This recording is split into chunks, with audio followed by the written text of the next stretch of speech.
Today we are in Istanbul, the city where Asia and Europe meet, split only by the Bosphorus Strait. So in today's video, I want to compare three things from either side. I want to compare mosques, markets and food. So let's start on the European side with the Blue Mosque. The mosque is also called the Sultan Ahmet Kami Mosque, but it is most often referred to as the Blue Mosque because it is adorned with a blue roof and blue insides. We're inside the mosque now, and you might be able to see behind me that the tiles all around the mosque are blue, with blue accents going all the way up the walls, right to like the dome, like the rooftops. To be honest, I expected it to be a little bit more blue with the name being the Blue Mosque, but you can see where the inspiration for the name is from. Blue Mosque was built in the 17th century. It was finished around 1619 and has a capacity of around 10,000 people. The architectural inspiration is a mix of Ottoman and Byzantine. Now that we've finished in the Blue Mosque, let's go and compare it to the Kamlika Mosque on the Asian side, which is the biggest mosque in all of Turkey, holding around 63,000 people. I don't even think I can fit it all in. It is that big. And it sits on top of a hill on the Asian side, which means you get this incredible view of all of Istanbul from the top of the hill. This is absolutely insane. This is the biggest mosque I've ever been in. Just look how big it is behind me. The mosque itself isn't even that old. It was inaugurated in 2019 and the architecture is based off classical Ottoman. It was designed by two female architects who actually came second place in the competition, but for some reason their design ended up being the one they used. I don't know why. I'm inside the mosque now and it has multiple levels that you can pray on. I'm on the second floor, but the first floor is absolutely huge. Look at this over here.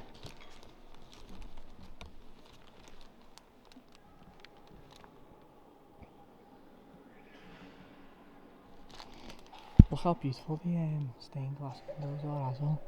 Like, it's absolutely stunning inside this mosque.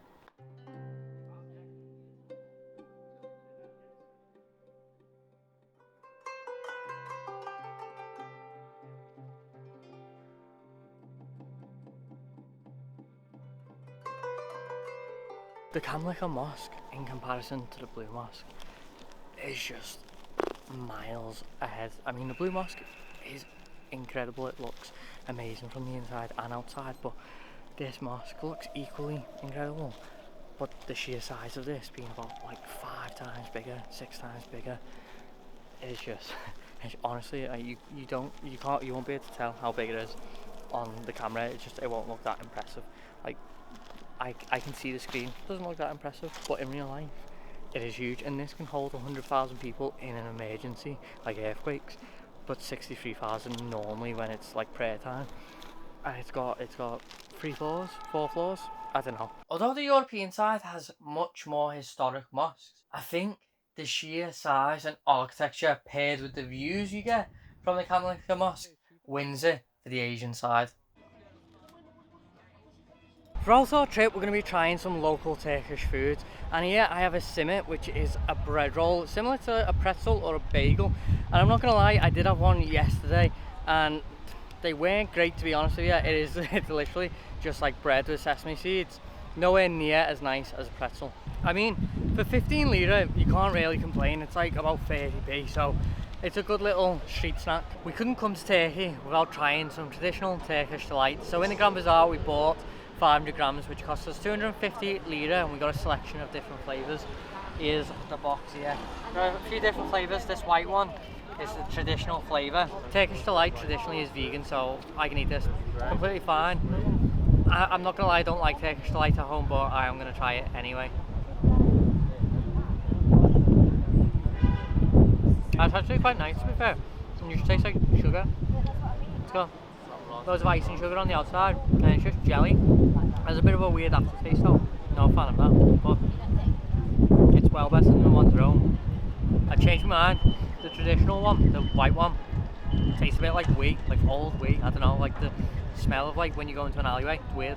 But this red one tastes like strawberry or something, or rose. I don't know. It is really good. So I've just tried the green and yellow one, and it's mint. I don't know what the yellow is, but the green is definitely mint. This is quite good as well. After trying some local foods, it was time to get a meal that I knew would be available on both sides of the Bosphorus. So to make a fair comparison, we decided to get some falafel. Finally, we come to get some food and we've got a falafel wrap. This cost 160 lira plus 5 lira for water. So we'll have to see how much that compares to the Asian side. The Palestinian falafel tastes great, but the portion size was a little small. So let's see how it compares to the Asian side. I've got my meal comparison to yesterday, and to make it fair, obviously I have to get falafel. We just went to one of the side streets off the main street, and this is what I got. This is about this is the size of like 2, maybe 3 of the ones I got yesterday, and it cost only 110 lira. Yesterday it cost 160, so this is cheaper. And it's like double, triple the size. That's just crazy how much cheaper food is on this side. This is so much better than the one yesterday. It's got spicy sauce in it as well, which gives it a bit of a kick. But for £2.50, like, I'm gonna be like full all day after this. We stopped for a coffee near the bull statue, and I wasn't planning on comparing the prices of coffee, but this coffee was 186 lira compared to in Europe it was 256. It's like a 30% difference. We've now come to the Grand Bazaar, which is one of the largest covered markets in the entire world. There's 61 covered streets here, and it gets around 400,000 visitors a day. It is believed to be one of the oldest shopping centres in the world. So that means there's not going to be a better place to find a magnet to buy for my parents, and we can compare the price here to the Asian side tomorrow.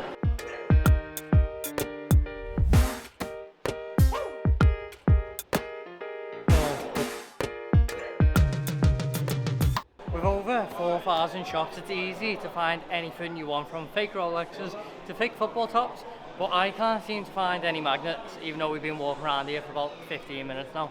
We've stopped for a tea in one of the little side streets of the Grand Bazaar, and it's so like busy and like packed around here that they actually put us on a table with someone else. So we're just enjoying our tea with the stranger next to us. I found myself a magnet, and it cost 55 lira, which is about £1.25. So it'll be interesting to see how much a magnet costs in the Asian markets. We've come to Bazaar Street. I've probably butchered that name, but it's one of the most popular streets here on the Asian side of Istanbul, and it is nowhere near as busy as the European side. It hasn't even got that many tourists by the looks of it, and it is proper chill here. Like, there's dogs in all the shops. There's a cat there. But there's dogs just chilling in the shops, staying warm. There's loads of cafes and cake shops. It just seems like a really chill vibe here, which is so much better than the hustle and bustle of the European side. The main strip's picked up a lot now. It's a lot more busy now that the sun's out. It's also the afternoon. There's one more thing I need to do around here before we leave, and that's find a magnet to compare the price to the Europe side. But there's no markets around here. Like, there's no like bazaars on the Asian side like there is in the European side. Quite clearly, the European side wins on markets. The Asian side just simply lacks any markets, although it is very good if you like cafes and restaurants. But I couldn't even find something as simple as a magnet. I had to resort to buying a magnet from a mosque. So there you have it, the Asian side won in this video. But even though they won, I still believe for tourists that the European side is the better place to be, as there's a lot more to see and do there. And I think the Asian side is better suited to people who want to live in Istanbul, with prices being cheaper and the Asian side being quieter than the European side.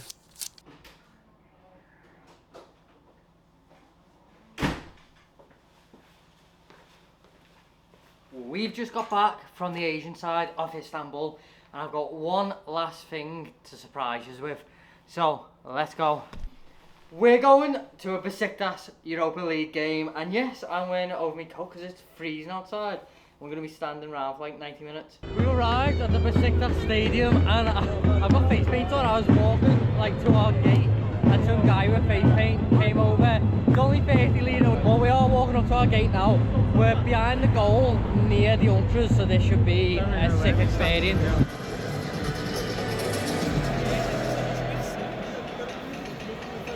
Finally managed to get into the game, but I nearly had my GoPro taken off me. They wouldn't let me bring it in. I managed to sneak it in my socks, but I'm filming on my phone, so I don't want to risk losing my GoPro because there's stewards and police all over the place. They also were funny about my earphones too, but he let me off eventually. Anyway, we're in and we're going to enjoy this game. This game was a Europa League match against Malmo, and it was a tale of two halves. The first half, Malmo dominated with chance after chance after chance, but unfortunately, they failed to capitalise.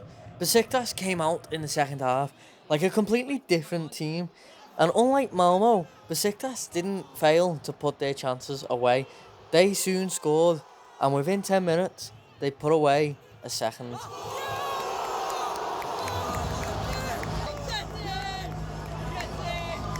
Malmo then scored a late consolation goal in stoppage time, but it was ruled out for offside on the pitch.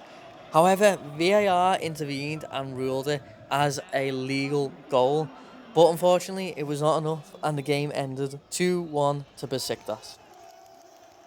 Besiktas have won 2-1. 29th, we come to a place called Mosque to try some traditional Turkish pie, which is basically just Turkish pizza.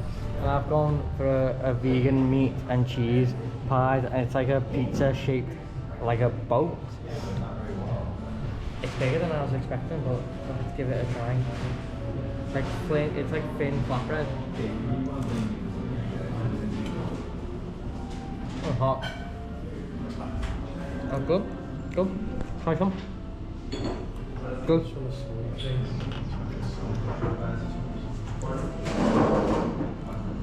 It's really hot though.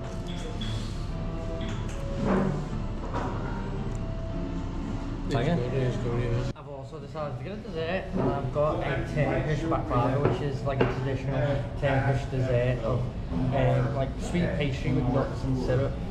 But the woman was saying that this isn't like traditional. It's a little bit different, but she said it's really good, so I'm gonna give it a try.